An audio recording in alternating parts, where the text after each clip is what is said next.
Salut, bienvenue dans cette matinale. Aujourd'hui, toujours dans les légumes un peu insolites, les légumes perpétuels, trésor du jardin durable. Je vous en avais déjà parlé dans les vidéos de la peau d'un producteur. Moi, je cultive quelques légumes perpétuels et là, on va aller plus dans les détails.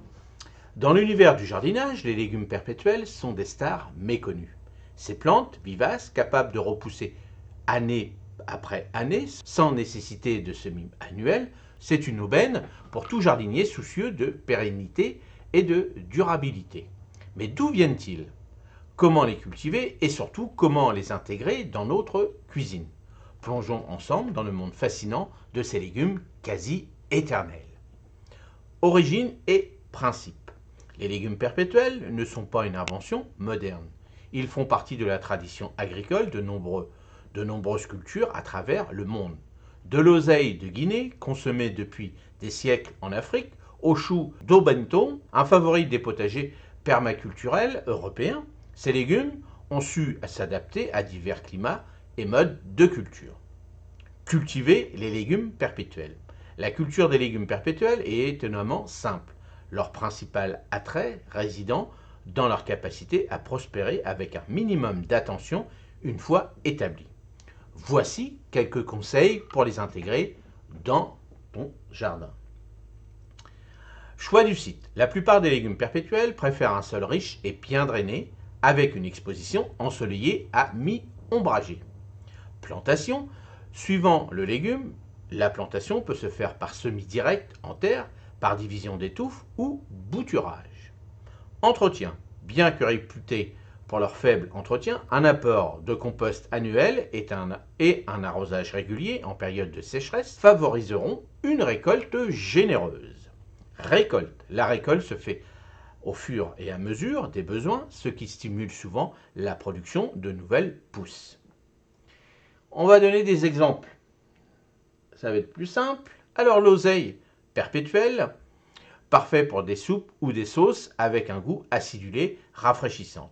Alors moi, ce que j'ai par exemple à la pépinière, j'ai de l'oseille perpétuelle que je vous ai déjà montré, de l'oseille alors perpétuelle, donc de l'oseille commun qu'on trouve partout. Alors l'oseille verte qui a avec des feuilles différentes, j'ai de l'oseille sanguine que je réalise par semis, mais après il peut revenir tous les ans, puis même vous laissez les fleurs et puis il se ressème tout seul, puis ça pousse comme du chardon. Et j'en ai un qui est un petit peu plus délicat, l'oseille rouge, un peu plus dur, les feuilles sont un petit peu plus costauds. Et celui-ci est un petit peu capricieux, mais sinon c'est un oseille qui repousse tout le temps. L'échalote perpétuelle, donc ça j'ai découvert ça il y a 2-3 ans, se renouvelle d'elle-même, offrant une saveur douce et aromatique idéale pour toute préparation culinaire. Alors c'est une petite échalote, elle est ronde, plus ou moins ronde, et c'est vrai que ça marche, parce qu'au début je dis tiens c'est bizarre, et je l'ai essayé et ça marche, et là j'en propose sur mon... Alors, surtout pour l'instant pour les marchés, à chaque fois je propose déjà sur le marché, puis après sur le site par la suite.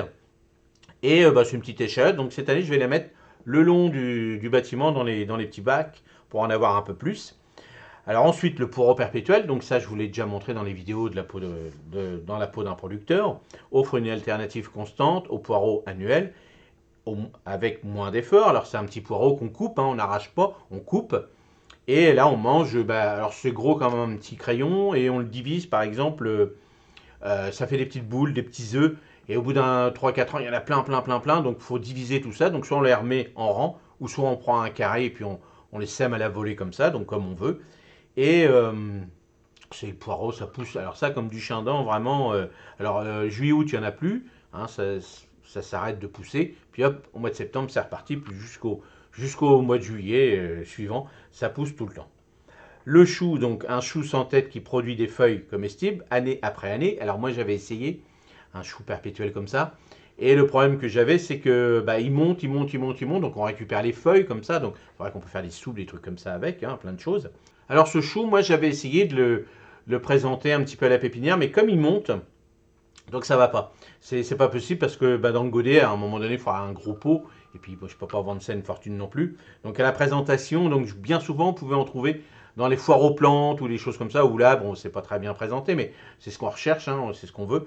Et après, je sais pas si on peut le faire par graines, ça j'ai jamais fait. Et puis, bon, moi j'ai arrêté tout de suite, j'en avais un, et puis je l'ai laissé. Et puis après, bon, il a pas repoussé parce que c'est vrai que dans le godet, ça allait pas. Mais bon, je l'ai jamais fait. Voilà, je l'ai fait qu'une fois et pour moi, pour la vente, c'est pas terrible, terrible. Mais en goût, bon, bah, ça reste des feuilles de chou, un peu comme les choux cales, les choses comme ça, hein, plus ou moins. Mais voilà. Donc essayez, ça c'est pas mal. Alors, je peux en donner d'autres, hein. Attendez, est-ce que je vous en ai donné? Oui, voilà, j'ai fait la liste, voilà, parce que j'avais rajouté la liste par rapport au petit article. Donc on verra par la suite d'autres variétés de légumes, hein. Je vous ai mis, voilà, la liste des légumes perpétuels. Donc les recettes et utilisations, les légumes perpétuels peuvent être utilisés de la même manière que leur équivalent annuel, mais leur disponibilité constante encourage l'expérimentation. Voici quelques idées. Soupe à l'oseille, donc perpétuelle, un classique revisité avec une touche acidulée unique. Tarte aux échalotes perpétuelles, une entrée savoureuse où la douceur des échalotes brille. Gratin de poireaux perpétuel, une version perpétuelle de traditionnel gratin de poireaux, réconfortant et gourmand. Donc là, après, on fait plein de recettes, hein, bien sûr, hein.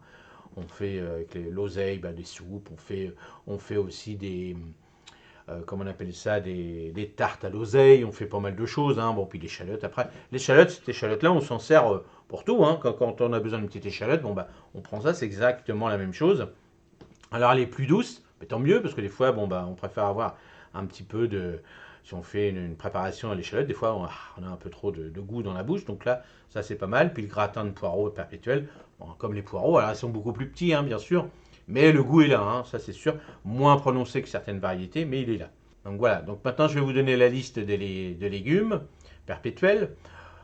Donc l'oseille, on l'a vu, l'échalote, l'ail perpétuel, donc ça j'en ai à la pépinière, donc je vous avais montré dans les vidéos comment les planter.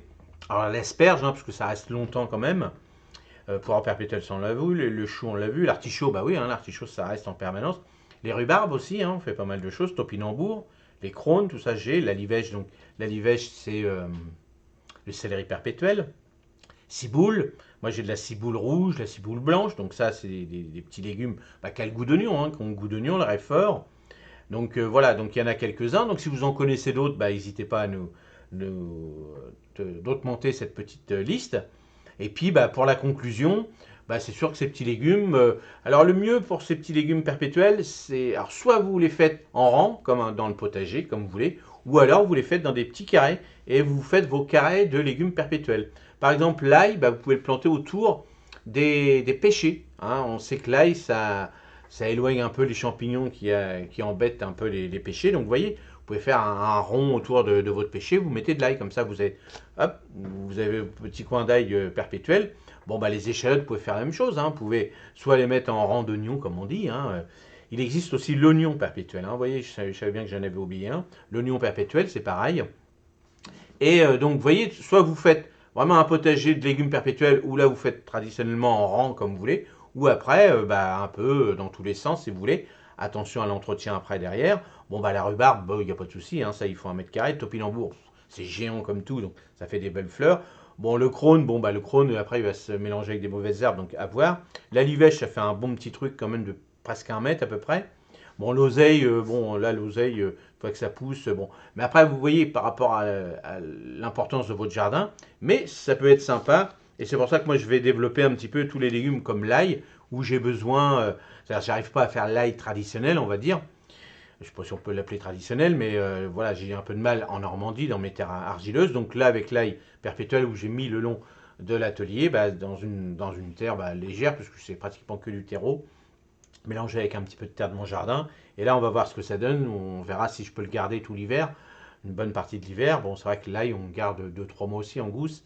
Donc, on va voir si je peux le garder comme ça. Mais bon, voilà, l'échalote sera pareil. Là, je vais faire aussi, je vous montrerai en vidéo. Je vais faire une vidéo aussi pour l'échalote perpétuelle, voir. Et puis comme ça, ça m'évitera parce que vous avez vu les coûts. Alors bon, moi l'échalote, je la garde d'année en année. Pour l'instant, je réussis. Mais vous voyez les oignons, les oignons c'est pareil. Je vais continuer à faire des oignons perpétuels parce que l'oignon, à chaque fois j'ai un peu de soucis. Et c'est pareil, l'oignon perpétuel, on mange donc les tiges, on mange le bulbe. Et puis en haut, il y a des toutes petites bulbes qu'on replante. Et là, qui refont des petits oignons tout le temps. Et vu les prix des petites bulbes maintenant en petits sachets, bon voilà, ça peut être intéressant aussi de faire les deux, quoi. Donc voilà, dites-moi dans les commentaires ce que vous en pensez de ces petits légumes perpétuels. Est-ce que vous en avez dans vos potagers? Et puis n'hésitez pas à me poser des questions dans les commentaires pour avoir d'autres renseignements sur ces légumes qui sont super marrants. Et puis, à demain matin, on va découvrir encore d'autres légumes un peu insolites. Salut, passez une bonne journée. Merci.